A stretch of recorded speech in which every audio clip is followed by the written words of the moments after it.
Muy buen día, soy José Manuel Besanilla y voy a estar unos momentos platicando con ustedes en torno a la aproximación psicosocial a la tortura. Primeramente quiero agradecer a la doctora Patricia Mena por es la invitación para participar en este coloquio. Para mí es un honor estar con ustedes en el marco de las Jornadas Mundiales de Salud Mental. Quiero ofrecer una disculpa por no poder estar con ustedes de manera sincrónica, pero por cuestiones laborales me es imposible. Yo quedaré a sus órdenes en mi correo electrónico para cualquier duda o comentario que ustedes deseen hacerme. Bueno, voy a empezar mi exposición. Bien, entonces vamos a trabajar sobre la tortura y la perspectiva psicosocial.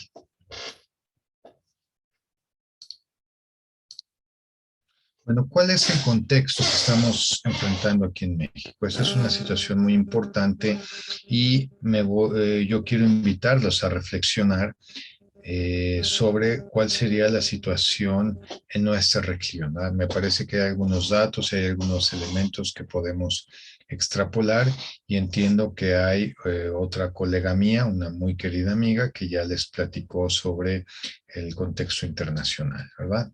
Bueno. México ha estado presentando algunos eventos muy fuertes, muy duros, que nos han simbrado, eventos de violencia sociopolítica, de violencia criminal muy fuerte, que han simbrado la conciencia nacional y han puesto en tela de juicio la estructura y el sistema nacional de derechos humanos, ¿no? Al grado que desde hace algunos años, desde el 2014, por ejemplo, y algunos años antes, hemos sido el foco y hemos estado bajo la lupa del sistema internacional de derechos humanos. Se han generado revisiones de distintas instancias internacionales. La Comisión Interamericana de Derechos Humanos ha tenido varias intervenciones, el Alto Comisionado de los Derechos Humanos, ¿no? Y han estado presentes y revisando la situación de México y concuerdan con que hay una crisis seria y severa de seguridad y de derechos humanos. Bueno, esto ha generado un enojo y un brote ciudadano muy importante. Ha habido reclamos, marchas, protestas significativas, ¿sí? Han habido movilizaciones sociales en reclamo por estos eventos de violencia. Incluso ha sido tal la incidencia que se han empleado las fuerzas del Estado para controlar, para disuadir, ¿no? Por ejemplo, lamentablemente mi país está en el ojo del huracán ahora con las caravanas migrantes y la contención que se está haciendo de ellos, ¿no? Los excesos de uso de la fuerza y la violencia que hemos visto, ¿no? Incluso algunas voces internacionales se han levantado para cuestionar, para preguntarse en torno a si en México no estamos enfrentando un Estado fallido. Bueno, y una de las consecuencias de esto son las violaciones graves a derechos humanos. ¿Cuáles son las violaciones graves a derechos humanos? Por ejemplo, la ejecución extrajudicial, la esclavitud, la desaparición forzada involuntaria, que aquí en México tenemos ahora más de 90,000 desaparecidos. El impedimento a que las personas obtengan su sustento, la tortura, el encarcelamiento injusto y prolongado y en condiciones infrahumanas, ¿no? La mutilación, las lesiones o daños permanentes, el desplazamiento forzado y el despojo de la propiedad. Y en México, desde el año 2006, estamos enfrentando un incremento continuo de estos acontecimientos. Bueno, por ejemplo, como les mencionaba, a la fecha tenemos más de 90,000 personas desaparecidas. O, por ejemplo, en 2019 el Comité de Derechos Humanos de la ONU expresó su preocupación ante señalamientos por ejecuciones extrajudiciales que estaban ocurriendo por parte de militares y de policías. La Secretaría de la Defensa Nacional lamentablemente señaló que a partir de 2014 dejó de llevar el conteo de muertos a manos de militares. Sí, por ejemplo, diversas organizaciones, según Human Rights Watch, han manifestado que por el secretario en grita que la información sí existe, ¿no? Han manifestado que esta información y estos conteos sí existen, pero no los han hecho públicos, ¿no?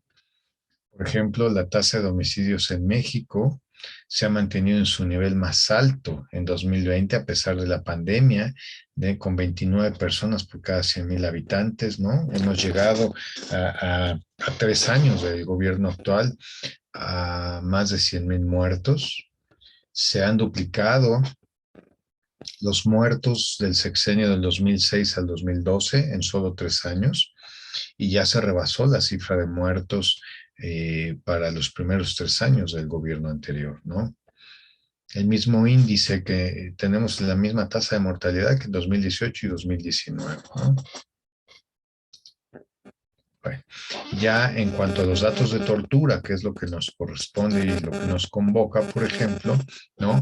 En 2016, el Instituto Nacional de Estadística y Geografía de México encuestó a más de 64,000 personas encarceladas en 338 cárceles en todo el país.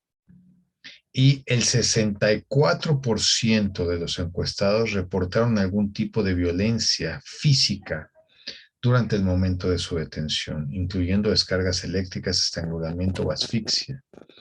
Entre el 2013 y 2018, 2.751 personas privadas de la libertad murieron en cárceles federales o estatales, según datos obtenidos por el Comité contra la Tortura de la ONU.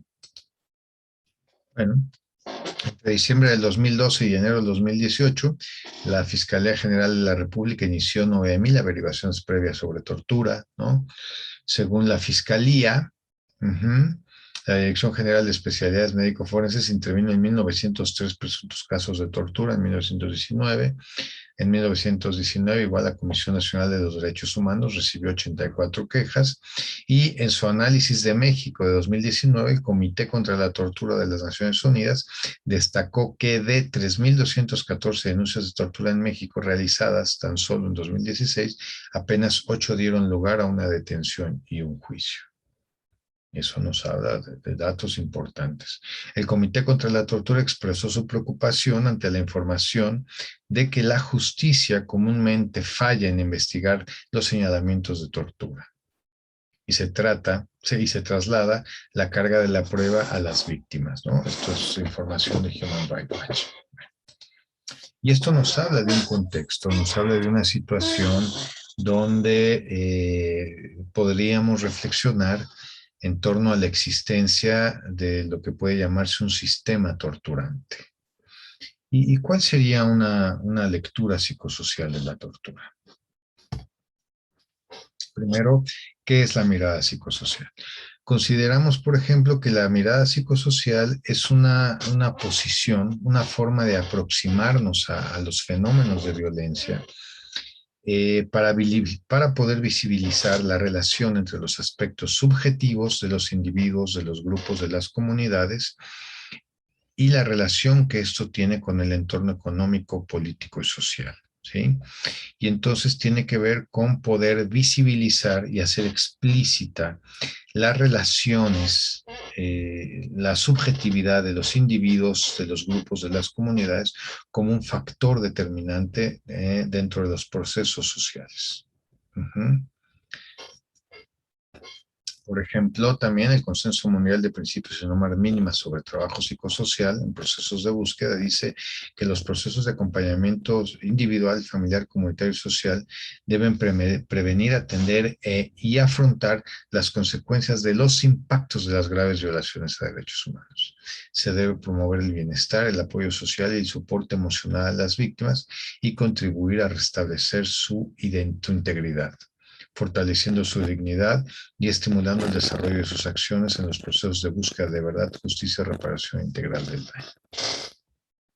Bueno, por ejemplo, también se ha dicho que la perspectiva psicosocial debe presentarnos una visión integrada y respetuosa de las distintas dimensiones biopsico-socio-histórico-culturales de la persona, entender el contexto en el que ocurren los hechos y entender que mucho del sufrimiento de las víctimas ocurren por la violencia estructural presente en el contexto.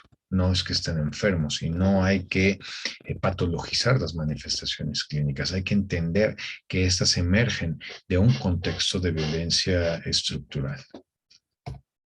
Por ejemplo, nosotros a partir de un trabajo realizado desde el 2015, iniciamos una investigación y hemos construido un concepto de perspectiva psicosocial porque no encontramos articular uno, ¿no?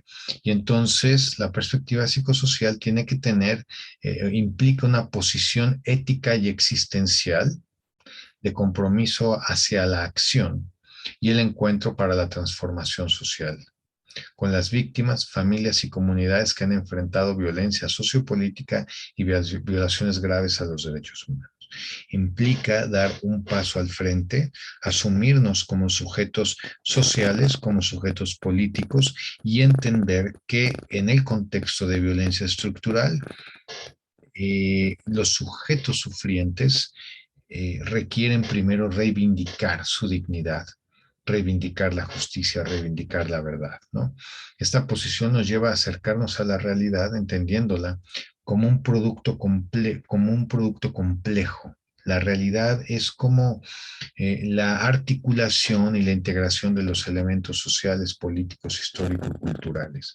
Y entonces venimos arrastrando toda una serie de acontecimientos, una serie de dinámicas y de prácticas estatales de violencia estructural para ubicarla como el contexto y el escenario en el que suceden los acontecimientos humanos. Podríamos entonces de manera operativa ya definir a la perspectiva psicosocial como un campo de articulación multidisciplinario. Esto es, no solo trabaja y se inserta ahí el psicólogo, el profesional de salud mental, se inserta el antropólogo social, el antropólogo forense, el médico, el trabajador social, el enfermero, el ingeniero en sistemas, el ingeniero civil, los agrónomos, los veterinarios, ¿sí? Hay que entender todo este contexto y cómo poder fortalecer las capacidades de las víctimas para poder afrontar el contexto de violencia. Conjuga los saberes de la psicología clínica y social en torno a la lógica de los derechos humanos, vislumbrando las consecuencias de las violencias y las relaciones complejas en el contexto histórico-social. ¿Sí? Implica tomar una posición en el contexto en el que está ocurriendo la violencia. Tenemos que entender que desde la perspectiva psicosocial entonces se hace un acercamiento que pretende abrir un diálogo dialógico, ¿sí? Entre los sujetos sufrientes, entre los interlocutores del Estado, entre el personal forense que acompaña, entre los acompañantes solidarios, ¿sí? Y poder establecer diálogos circulares donde se fomente la capacidad expresiva de unos y la escucha resolutiva de otros. Uh-huh. ¿Por qué? Porque finalmente cada uno de los elementos que interactúan en este contexto socio-histórico, político, cultural, ¿sí? Son actores claves que toman posiciones y que juegan un papel en este drama, ¿no? Establecen una interdependencia bidireccional, multidireccional, y cada una de las interacciones tiene fuertes cargas de significado simbólico. El sentido de la reivindicación y del rescate de la dignidad, de la memoria, de la verdad, de la reparación, por un lado, de encontrar justicia, verdad, y por el otro lado, la posición y el discurso de el Estado y la posición de las instituciones. Uh-huh. Por ejemplo, para poder realizar entonces la mirada psicosocial es fundamental la posibilidad del encuentro, un encuentro con el otro. Las víctimas tienen que tener la posibilidad de traducir su dolor y su sufrimiento en demandas concretas, y los representantes del Estado, las instituciones, la capacidad de salirse de su posición para encontrarse con ese otro sufriente, ¿sí? En el que se detonarán distintos cúmulos de elaboraciones de significado que pueden co-construirse. Uh-huh. Y esto poco a poco va permitiendo que se vayan construyendo, reconstruyendo, deconstruyendo referentes de significado colectivo que se van a retroalimentar de manera sustantiva en los distintos encuentros que se vayan dando. Por ejemplo, Santiago Vera dice que la perspectiva psicosocial se configura como una respuesta ante las nuevas situaciones de horror y deterioro de la realidad latinoamericana. Estamos viviendo y estamos enfrentando, y se ha recrudecido con la pandemia, situaciones de violencia estructural muy severa, de violencia estructural muy profunda, ¿no? Los discursos estatales se han radicalizado, se han endurecido, se ha descompuesto la dinámica de control social por parte de la ley, se ha ido diluyendo y se ha ido privatizando la violencia, además del recrudecimiento de la exclusión y de la vulnerabilidad, ¿no? Y entonces, bueno, por ejemplo, retomando a Martín Baró, consideramos que los actuales saberes psicológicos, las formaciones que tenemos ahora, pues son de bata, son de laboratorio, son de consultorio, ¿sí? Y generalmente devienen de los discursos hegemónico colonialistas, ¿sí? Nuestra formación básica de pregrado en licenciatura, la lectura de las investigaciones latinoamericanas, la lectura de las perspectivas decoloniales, la lectura de la reivindicación de la identidad latinoamericana son escasas y seguimos replicando.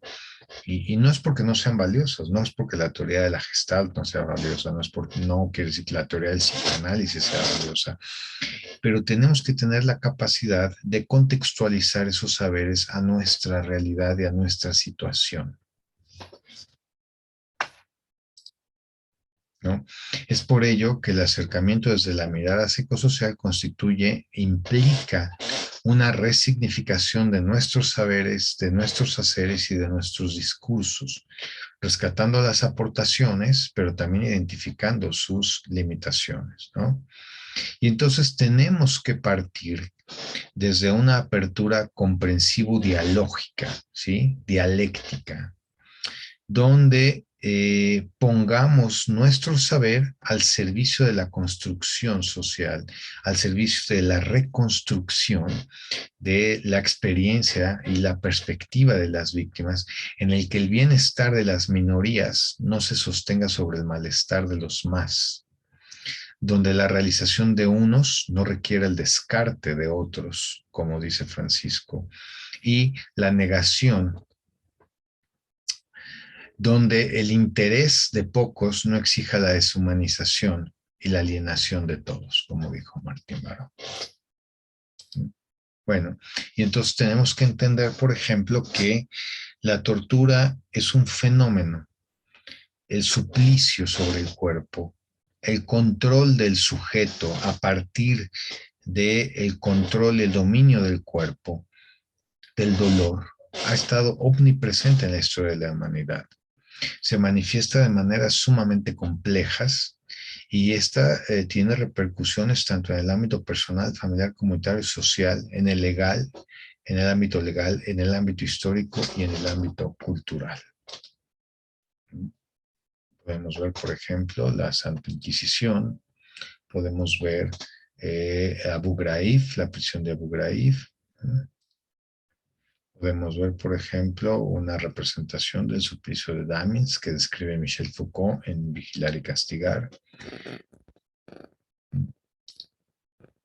Las más fotos de Abu Ghraib. Y bueno, también las cosquillas pueden ser una forma de tortura. Bueno, ¿y cuáles son los impactos a nivel psicosocial de la tortura?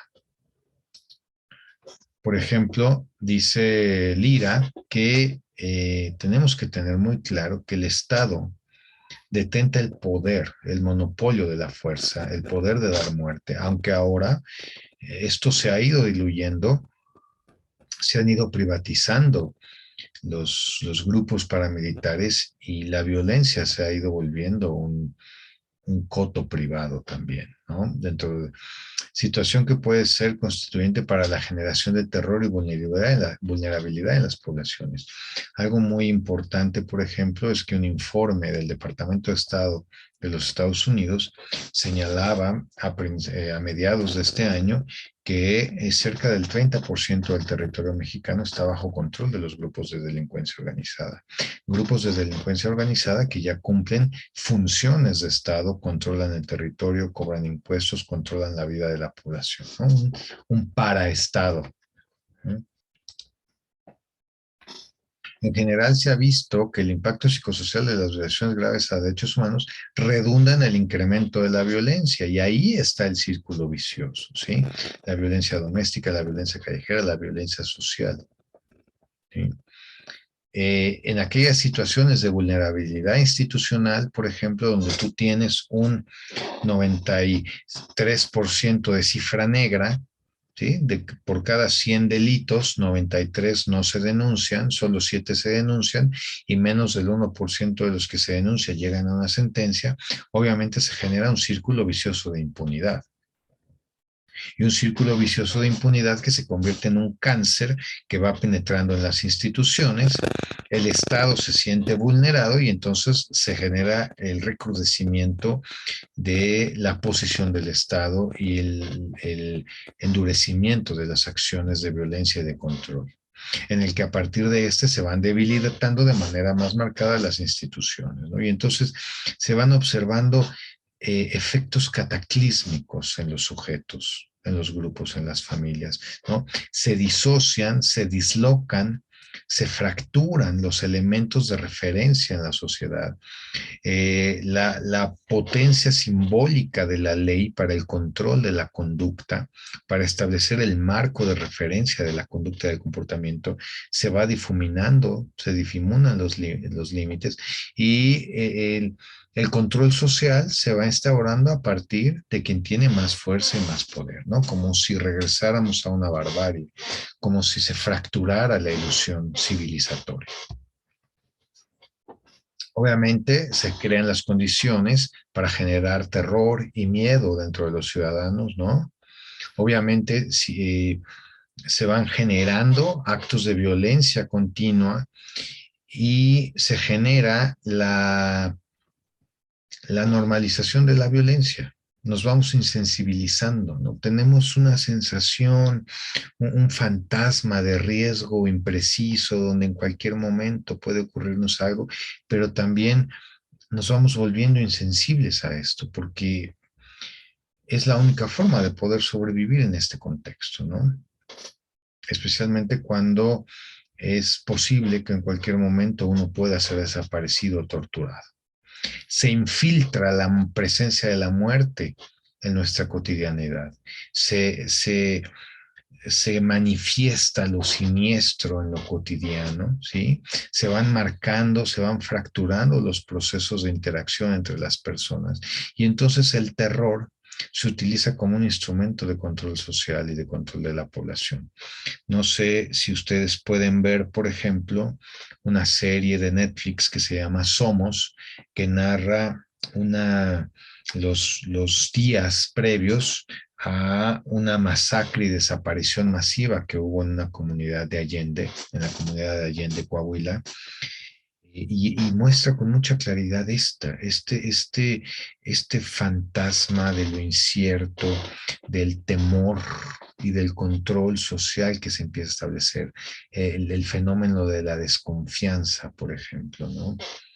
Que hay en los otros, y podrían leer una recomendación que hay sobre lo que pasó en Allende por parte de la Comisión Nacional de los Derechos Humanos.